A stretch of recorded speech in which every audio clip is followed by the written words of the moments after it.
તમે સંગીતના સાધનો જોયા છે ને, બધાયના આકાર જુદા, બધાયના અવાજ પણ જુદા, બધાયની સાઈઝ અલગ અલગ, દરેકના વગાડનારા અલગ અલગ, પણ છતાંય બધા એક જ સાથે તાલમાં વગાડે તો કેવું સારું લાગે.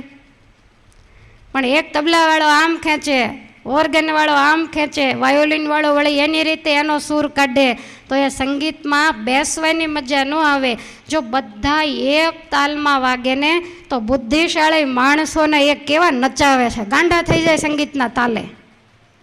અને એ તાલ બહાર વયા જાય, એનો મેળ જો તૂટી જાય તો નાચગાન તરત બંધ થઈ જાય. તમને ઘણીવાર અનુભવ છે, કયા તબલા કે ઢોલક વાગતા હોય અને તમે સરસ રીતે તાલમાં તાળીઓને ઠેસ લેતા હો, પણ ઢોલક બંધ થાય એટલે આમ કરીને ઊભા રહે, જેણે જીવ યોગ્ય કે શું. કારણ કે તાલ તૂટ્યો એટલે બધાનું નૃત્ય કે રાસ અટકી ગયા.